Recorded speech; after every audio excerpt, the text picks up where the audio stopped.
नमस्कार बहुत स्वागत है आपका एमपीसीजी सुपरफास्ट 100 खबरों के साथ मैं हूं रीनू। छत्तीसगढ़ में मंकी पॉक्स की आहट। प्रदेश में मंकी पॉक्स के मिले 2 संदिग्ध मरीज, जहां रायपुर और भिलाई में संदिग्ध मरीज मिले हैं, तो वहीं रायपुर में मिला मंकी पॉक्स का संदिग्ध मरीज। 13 साल के छात्र में लक्षण मिले हैं। जांच के लिए सैंपल पुणे भेजा गया है। छात्र को आइसोलेशन में रखा गया है। भिलाई में भी मंकी पॉक्स का एक संदिग्ध मरीज सामने आया है, जहां 21 जुलाई को ओमान से भिलाई लौटा था संदिग्ध। भिलाई के चौहान टाउन ग्रीन वैली में संदिग्ध मिला। तेज बुखार, बदन में लाल लाल दाने और सूजन की शिकायत मिली है। एसएमसी के डॉक्टरों ने मंकी पॉक्स होने की आशंका जताई है। तो आप ये देखिए कि मंकी पॉक्स के मामले सामने आ रहे हैं, जहां एक तरफ दुर्ग के भिलाई में ये नया मामला सामने आया है, तो वहीं दूसरी तरफ रायपुर में भी एक 13 साल के किशोर को मंकी पॉक्स के लक्षण उसमें पाए गए हैं। डॉक्टरों की टीम ने किशोर को आइसोलेशन पर रखा हुआ है। रिपोर्ट सैंपल है वो पुणे भेज दिया गया है। रिपोर्ट के बाद ही ये क्लियर हो पाएगा कि क्या ये मंकी पॉक्स है या और कोई बीमारी है। तो बड़ी खबर है, छत्तीसगढ़ में मंकी पॉक्स की आहट देखी जा रही है। प्रदेश में मंकी पॉक्स के 2 संदिग्ध मामले सामने आए हैं। एक तरफ रायपुर और दूसरी तरफ भिलाई में संदिग्ध मरीज मिले हैं। रायपुर में मंकी पॉक्स का संदिग्ध मरीज मिला। 13 साल के छात्र में लक्षण मिले हैं। जांच के लिए सैंपल भेजा गया पुणे। छात्र को आइसोलेशन में रखा गया।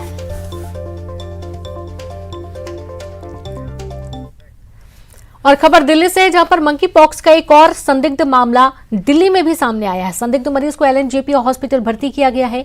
मंकी पॉक्स के संदिग्ध मरीज को मंगलवार की शाम एलएनजेपी हॉस्पिटल भर्ती किया गया। मंकी पॉक्स से संदिग्ध मरीज की रिपोर्ट का भी इंतजार बाकी है। तो वहीं संदिग्ध व्यक्ति को बुखार और त्वचा में घाव की शिकायत है। दिल्ली में मंकी पॉक्स का पहला मामला 24 जुलाई को सामने आया था। भारत में अब तक मंकी पॉक्स के 4 मामले सामने आ चुके हैं।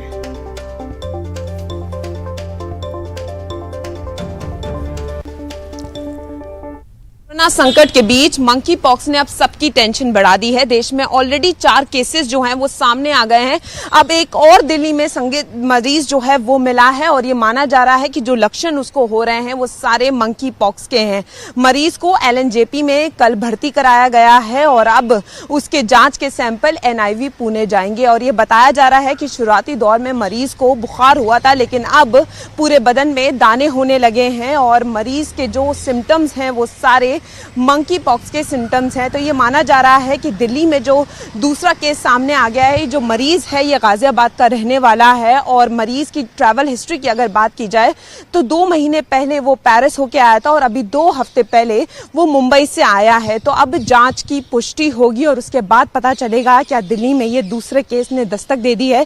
धीरे धीरे देश में मंकी पॉक्स की जो दहशत है वो बढ़ती जा रही है, क्योंकि 24 जुलाई को दिल्ली में पहला केस सामने आया था और उससे पहले 3 केस केरल में थे और अब ये दूसरे केस की संभावना जताई जा रही है। तो कहीं ना कहीं स्वास्थ्य विभाग, डॉक्टर, सबकी चिंताएं बढ़ती जा रही हैं और उसी को लेकर अलर्ट भी जारी किया जा रहा है। और ये साफ तौर पे कहा गया है कि अगर कोई पेशेंट बाहर से आता है तो पूरी तरीके से स्क्रीनिंग की जाएगी, जांच की जाएगी और सारे लक्षण अगर होते हैं तो उनके लिए पूरी मॉनिटरिंग होगी।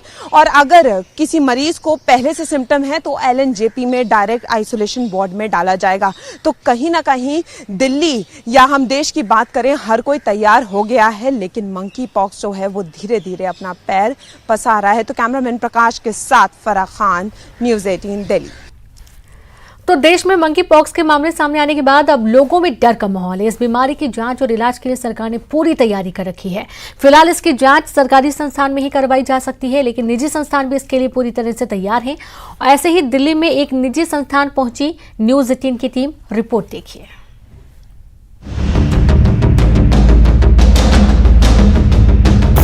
कोरोना के बाद मंकी पॉक्स से लोगों में दहशत है।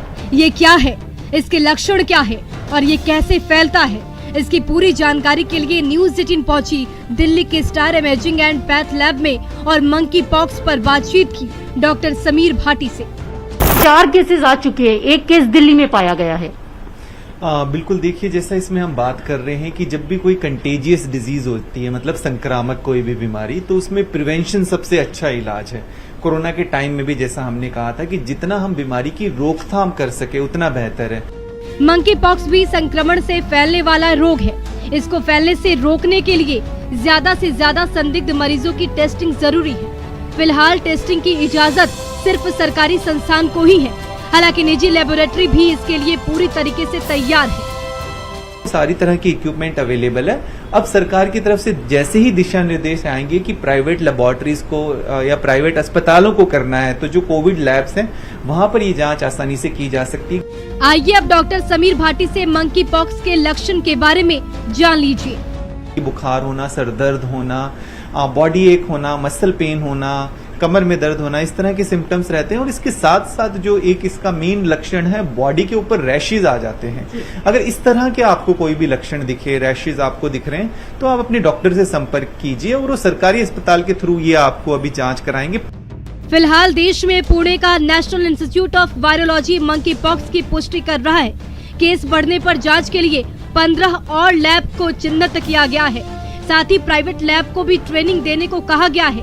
डॉक्टर समीर भाटी के मुताबिक मंकी पॉक्स में शरीर में उभरे लेजन से ब्लड सैंपल लिए जाते हैं और जांच रिपोर्ट आने में 3 से 4 घंटे का वक्त लगता है। रचना उपाध्याय, दिल्ली, न्यूज़ 18।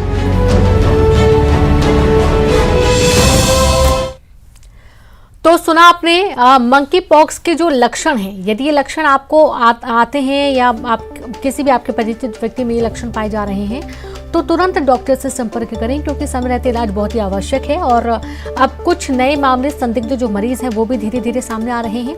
हालांकि शुरुआती लक्षणों में ऐसा समझ में आता है जैसे मच्छर काटने के दाने निकले हों, या यूं कहें कि जैसे घमौरियां कभी गर्मियों में निकल आती हैं, उमस की वजह से भी कई बार दाने निकल आते हैं। ऐसे भी कुछ लक्षण होते हैं, लेकिन आपको बिल्कुल भी लापरवाही नहीं करनी है।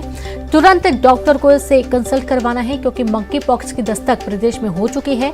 और अब देखा यह जा रहा है कि केरल, दिल्ली और साथ ही छत्तीसगढ़ नए मामले, संदिग्ध मरीज यहां पर मिले हैं। हालांकि सैंपल ले लिए गए हैं, रिपोर्ट के लिए अभी इंतजार करना होगा। पुणे सैंपल भेज दिए गए हैं। एक और मामला दिल्ली में सामने आया है, हालांकि अभी संदिग्ध है, इस बात की पुष्टि नहीं हो पाई है कि मंकी पॉक्स से ही है युवक को या फिर कोई और बीमारी है। लेकिन जो लक्षण पाए जा रहे हैं, जो लक्षण देखे जा रहे हैं, वो पूरी तरीके से मंकी पॉक्स से मिले जुले हुए हैं। इसमें सिर दर्द होना, पीठ दर्द होना, पूरी बॉडी में सूजन आ जाना, लाल लाल दाने पड़ जाना, चकत्ते पड़ जाना और साथ ही बहुत तेज ठंड के साथ बुखार आना, ये तमाम लक्षण हैं।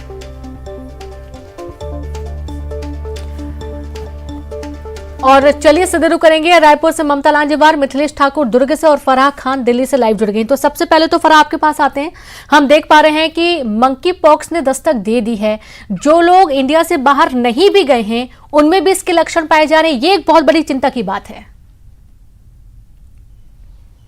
जी बिल्कुल, आपने सही कहा कि जो लोगों की ट्रैवल हिस्ट्री जो बाहर की नहीं है। देखिए, आज जो एक संदिग्ध मरीज मिला है वो 2 महीने पहले पेरिस गया था, लेकिन अभी हाल ही में मुंबई, 2 हफ्ते पहले मुंबई विजिट किया था। तो कहीं ना कहीं ये भी एक चिंता की बात है कि जो लोग बाहर ट्रैवल नहीं कर रहे हैं, और जो पहला मरीज मिला था वो भी हिमाचल गया था, तो उनकी भी बाहर कोई हिस्ट्री नहीं थी।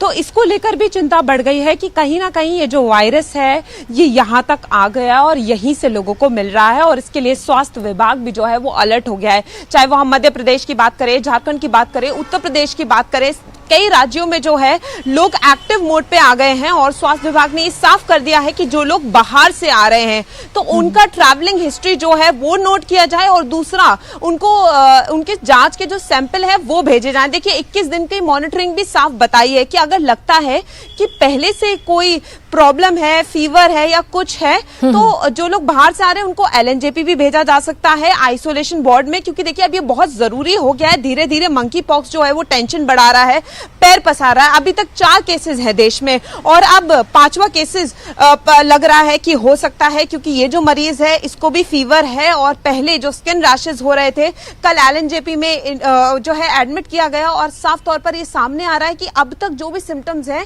ये मंकी पॉक्स के हैं। और ये भी बताया जा रहा है कि जो पहला पेशेंट था, जो पहले मिला था, जो 34 इयर्स का था, उसके साथ 14 लोग उसके कांटेक्ट में आए थे। तो उसमें से जो एक पेशेंट जो एक है उसको बदन दर्द है। तो कहीं ना कहीं चिंता बढ़ती जा रही है, क्योंकि जो वो कांटेक्ट में आया था अब उसको भी बदन दर्द की दिक्कत हो गई है। तो ऐसे अगर देखा जाएगा तो केसेस बढ़ रहे हैं और स्वास्थ्य विभाग जो है वो अब अलर्ट पे हो गया है। मध्य प्रदेश में भी जो है देखा जाए तो वो अलर्ट मोड पे है। तो कहीं ना कहीं चिंता तो बढ़ रही है, लेकिन ऐसा लग रहा है कि जो कोविड को लेकर एक्टिव मोड पे आ गया था स्वास्थ्य विभाग, वो अभी भी है कि आप पूरी तरीके से ये हो गया है कि अलर्ट पे रहना है। गाइडलाइन आपको ये भी बता दूं कि अभी तक जो जांच सैंपल थी वो एनआईवे पुणे जा रही थी, लेकिन अब एम्स में भी जो है इसकी टेस्टिंग होगी। टेस्टिंग की जो एम्स पहुंच जाएगा तो उसके बाद आसानी हो जाएगी और 24 घंटे में पता चल जाएगा। तो देखिए जैसे जैसे केसेस बढ़ रहे हैं, हम कह सकते हैं कि तैयारियां भी उसी तरीके से की जा रही हैं ताकि ये भी एक ऐसा बीमारी ना बन जाए, क्योंकि कोविड से तो लगातार हम लोग जूझ रहे हैं और इसको भी हमें मात देना है। तो लोगों में सतर्क रहने की बहुत जरूरत है। ये बीमारी भी ऐसी है जो नाक मुंह कान से फैलती है, तो लोगों को बहुत कॉशियस रहने की जरूरत है। और अगर बुखार लगता है या ऐसा लगता है कि इचिंग हो रही है या थोड़े से भी पिंपल्स हैं, तो डॉक्टर को कंसल्ट करने की बहुत जरूरत है। क्योंकि अगर थोड़े से ही पिंपल्स होंगे, क्योंकि देखिए जो कल मरीज जो एलएनजेपी में एडमिट हुआ उनको हल्के से पिंपल्स थे, बुखार था, लेकिन धीरे धीरे ज्यादा समस्या बढ़ गई और उसके बाद वो डॉक्टर तक पहुंचे, उनको एडमिट किया गया और ये माना जा रहा है ये मंकी पॉक्स। ये देखिए शुरुआत इसकी बहुत हल्की खुजली से होती है। यानी कि फरा यहाँ से ये समझना होगा कि यदि आप किसी व्यक्ति संक्रमित व्यक्ति के संपर्क में आते हैं तो ये फैलने वाली बीमारी है, संक्रमण तेजी से फैल भी रहा है जैसा कि आप बता रही हैं, इसलिए ज्यादा प्रिकॉशन की जरूरत है। जैसे कोविड में प्रोटोकॉल्स थे वैसे इसमें भी प्रोटोकॉल्स फॉलो करना आवश्यक है। ममता आपके पास आते हैं। जैसा कि हमने सुना कि 13 साल का किशोर है जिसमें सिम्टम्स पाए जा रहे हैं और देखा यह गया है कि तमाम वो लक्षण इसमें भी पाए गए हैं जो कि मंकी पॉक्स में होते हैं।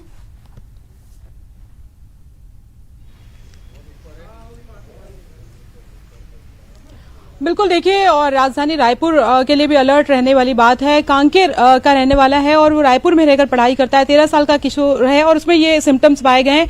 शुरुआती जो लक्षण रहे हैं वो ये कि बुखार और रेसेस उसकी बॉडी में थे और उसको लेकर फिर ये एक आशंका व्यक्त की गई कि क्या ये मंकी पॉक्स हो सकता है, और उसके बाद उसकी जो सैंपल रिपोर्ट है वो वायरोलॉजी लैब पुणे भेजी गई है। हालांकि इस बच्चे की अभी कोई ट्रैवल हिस्ट्री नहीं मिली है। जो महामारी नियंत्रक के जो संचालक हैं डॉक्टर सुभाष मिश्रा, उनसे हमने बात की है। उन्होंने बताया कि कोई ट्रैवल हिस्ट्री नहीं है, यानी कि बच्चा ऐसी किसी जगह पे नहीं गया है जहां पर मंकी पॉक्स के पेशेंट मिले हैं। कांकेर और रायपुर इन दोनों ही बस ये दो जगह ही वो इन दिनों जो है उसका आना जाना रहा है। और अभी अगर हम बात करें तो छत्तीसगढ़ में एक भी केस नहीं मिला है, यानी कि कहीं ना कहीं ये चीज भी अब ये बात हो गई है। क्योंकि शुरुआती तौर पर अगर हम बात करें तो ये पहले कहा जाता था कि ट्रैवल हिस्ट्री जो है वो बहुत मायने रखती है, लेकिन अगर इस बच्चे में पुष्टि होती है तो कहीं ना कहीं ये बहुत ज्यादा अलर्ट करने वाली बात है और सावधानी बरतने वाली बात है।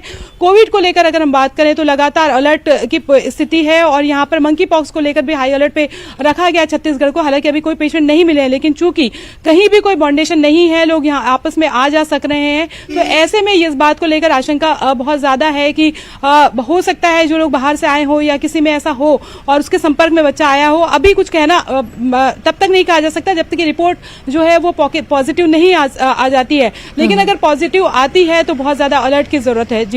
जी वाकई में पॉजिटिव यदि आती तो बहुत ज्यादा सचेत रहने की सभी को जरूरत है। जो भी लोग संपर्क में आए उनके लिए भी। दुर्ग का रुख करते हैं, मिथिलेश में हमारे साथ जुड़े। मिथिलेश, संपर्क में आया था, ऐसी कोई जानकारी?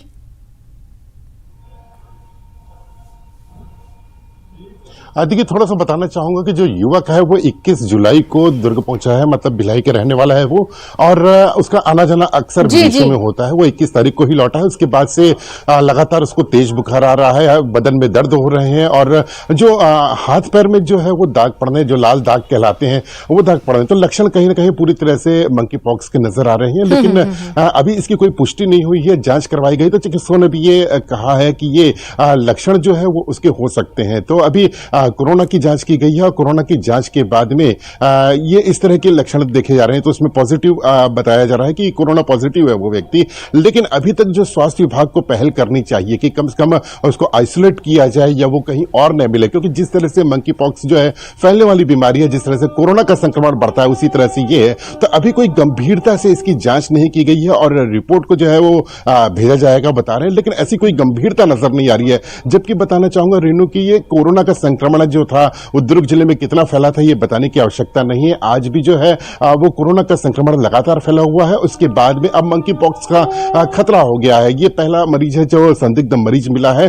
अब इसकी जो है वो जांच के लिए भेजा जाएगा, लेकिन इस पूरे मामले में जो है स्वास्थ्य विभाग को बेहद गंभीर होना पड़ेगा, क्योंकि जिस तरह से ये संक्रमित होने वाला जो बीमारी है वो संक्रमण और भी फैल सकता है। ये हम ऊपर वाले से कह सकते हैं कि कम से कम ये इस तरह की कोई मंकी पॉक्स ना हो शहर में, ताकि ये संक्रमण बढ़ सके। तो फिलहाल अब जांच रिपोर्ट के क्या ही इंतजार किया जा सकेगा कि वो उसी में ये स्पष्ट हो पाएगा कि आखिरकार क्या ये मंकी पॉक्स है या कोई और बीमारी है।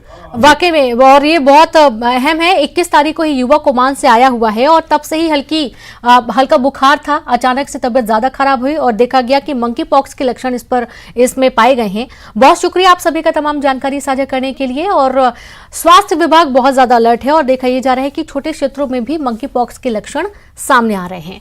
अगली खबर, प्रदेश के 7 शहरों की वायु की क्वालिटी खराब हो चुकी है। सिंगरौली और कटनी में सबसे ज्यादा हवा खराब है और इस लिस्ट में भोपाल, इंदौर, ग्वालियर, जबलपुर, सागर और उज्जैन शामिल हैं।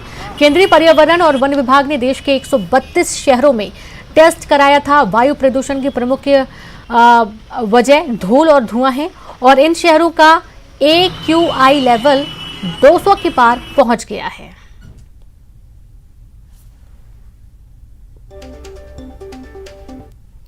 वन मंत्रालय ने हाल ही में प्रदेश की आबो हवा को लेकर एक रिपोर्ट जारी की है, जिसमें यह खुलासा हुआ है कि भोपाल सहित प्रदेश के 7 शहर ऐसे हैं जिनमें आबो हवा ठीक नहीं है।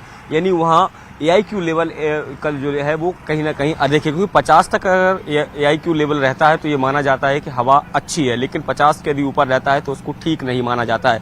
लेकिन जो रिपोर्ट जारी हुई उसमें ये खुलासा हुआ है कि सिंगरौली और कटनी ऐसे जिले हैं जहां सबसे अधिक दिन वायु प्रदूषण रहा है। उसमें इंदौर, भोपाल, ग्वालियर और जबलपुर भी शामिल है। हालांकि भोपाल के लिहाज से अगर देखें तो 44 दिन ही ऐसे थे जहां AIQ लेवल 200 के पार गया था। हालांकि ये आंकड़े जो हैं वो 2021 के हैं, क्योंकि इसके पीछे सबसे बड़ा कारण ये माना गया है कि खराब सड़कें हैं या इसके अलावा जो उद्योग हैं उससे सबसे अधिक प्रदूषण हो रहा है। और ऐसे में बहुत आवश्यक हो जाता है कि यदि मनुष्य को स्वस्थ रहना है तो स्वस्थ जो रहने के लिए उसको हवा जो है स्वस्थ मिले, लेकिन उसको लेकर लगातार प्रयास भी किए जा रहे हैं। चाहे वृक्षारोपण की तरफ बात की जाए या दूसरी तरफ सड़कों को बेहतर करने का प्रयास भी लगातार जारी है। कैमरामैन मोहसिन के साथ शैलेंद्र सिंह, न्यूज 18 भोपाल। तो सुना आपने और ज्यादा जानकारी के साथ संवाददाता शैलेंद्र भदौरिया लाइव जुड़ गए। शैलेंद्र, मध्य प्रदेश के 7 शहरों की वायु गुणवत्ता खराब है और आश्चर्य की बात यह है कि जो छोटे एरिया हैं कटनी और सिंगरौली, ये सबसे ज्यादा प्रभावित हैं। बिल्कुल, जिस तरीके से पर्यावरण विभाग ने अपनी जो जानकारी साझा की है जिसमें बताया गया है कि लगभग देश के 132 शहरों के वायु प्रदूषण को मापा गया था और उसमें से ये पाया गया कि मध्य प्रदेश के 7 शहर ऐसे हैं जो अधिक प्रदूषण वाले हैं, जिसमें कटनी और सिंगरौली सबसे अव्वल है।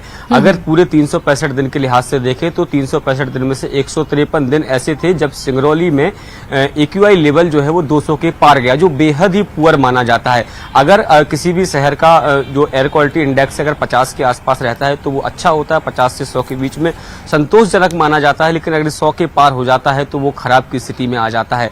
और ये आंकड़े जो जारी किए ये बताते हैं कि किस तरीके से इन छोटे शहरों के लोग जो है वो वायु प्रदूषण का शिकार हो रहे हैं और वायु प्रदूषण के चलते कई तरह की बीमारियां हो रही हैं। जिस तरीके से खुद पर्यावरण विभाग ने माना है कि सड़कों को लेकर एक प्रमुख पैमाना था कि सड़कों खराब है, धूल उड़ती रहती है, जिसके चलते जो धूल के कण है, पार्टिकल्स है, वो हवा में रहते हैं जो कहीं ना कहीं लोगों को बीमार कर देते हैं। हालांकि इसकी चपेट में महानगर, चारों महानगर यानी भोपाल, इंदौर, ग्वालियर, जबलपुर के अलावा उज्जैन और सागर भी हैं। यानी भले ही ये बड़े शहर हैं, बेहतर सड़कें हैं, लेकिन उसके बावजूद भी कई इलाके ऐसे हैं जहां आज भी सड़कों की हालत ठीक नहीं है और इसके कारण यहां पर प्रदूषण लगातार बढ़ता रहता है। हालांकि इस दिशा में लगातार सरकार जो है वो काम कर रही है, चाहे वृक्षारोपण के माध्यम से हो या सड़कों को ठीक करने के माध्यम से। हर संभव ये प्रयास किया जा रहा है कि एयर क्वालिटी इंडेक्स को कैसे सुधारा जाए। लेकिन राहत की बात यह है, खासकर भोपाल के लिहाज से अगर बात करूं तो 365 दिन में से केवल 44 दिन ही ऐसे थे जहां पर एयर क्वालिटी इंडेक्स का लेवल जो है वो 200 के पार गया। और वर्तमान समय की अगर बात करूं, चूंकि बारिश का मौसम है और धूल उड़ने की समस्या इन दिनों नहीं हो रही है और काफी पेड़ जो है वो हरियाली आ चुकी है और यही कारण है कि वर्तमान में 70 से 75 पर जो लेवल है वो बना हुआ है, यानी इसको संतोषजनक कहा जा सकता है। लेकिन लगातार जिस तरह के रिपोर्ट्स आ रही है उससे आवश्यक हो जाता है कि लोग भी जागरूक हों और अधिक से अधिक वृक्षारोपण करें ताकि उनको को स्वस्थ हवा मिल सके और लोग जो है वो स्वस्थ रह सके। जी बिल्कुल, बहुत शुक्रिया आपका शैलेंद्र तमाम जानकारी के लिए। तो AQI एयर क्वालिटी इंडेक्स की रिपोर्ट में सिंगरौली और कटनी, चूंकि एक ये भी कारण है कि सड़कें प्रॉपर बनी रहती हैं, सबसे ज्यादा व्यापार इन एरिया से होता है और यही कारण है कि यहाँ पर जो सबसे ज्यादा वायु में खराबी है वो पाई गई है। अब आज बनेगी पंचायत की सरकार। आज जनपद पंचायत अध्यक्ष उपाध्यक्ष के पहले चरण का चुनाव, कल पंचायत अध्यक्ष उपाध्यक्ष के दूसरे चरण का चुनाव, जिला पंचायत अध्यक्ष उपाध्यक्ष के लिए 29 जुलाई को वोटिंग होनी है। तो बता दें कि आज पंचायत की सरकार बनेगी। आज जनपद पंचायत अध्यक्ष उपाध्यक्ष के पहले चरण का चुनाव होगा, कल पंचायत अध्यक्ष उपाध्यक्ष के दूसरे चरण का चुनाव, जिला पंचायत अध्यक्ष उपाध्यक्ष के लिए 29 जुलाई को वोटिंग होनी है।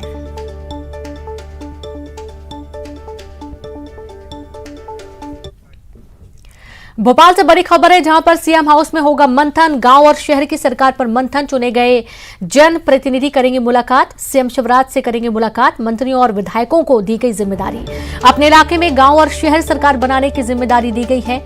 बड़ी खबर आपको दे रहे हैं भोपाल से। सीएम हाउस में मंथन होगा, गांव और शहर की सरकार पर मंथन।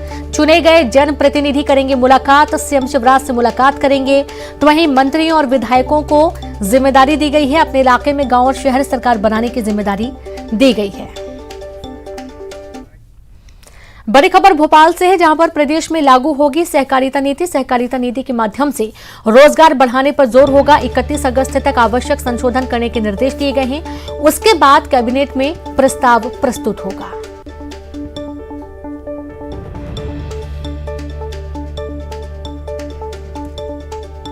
तो खबर भोपाल से है, जहां पर प्रदेश में लागू होगी सहकारिता नीति। सहकारिता नीति के माध्यम से रोजगार बढ़ाने पर जोर होगा। 31 अगस्त तक आवश्यक संशोधन करने के निर्देश दिए गए हैं और उसके बाद कैबिनेट में प्रस्ताव प्रस्तुत किया जाएगा। और इस बुलेटिन में इतना ही। नमस्कार।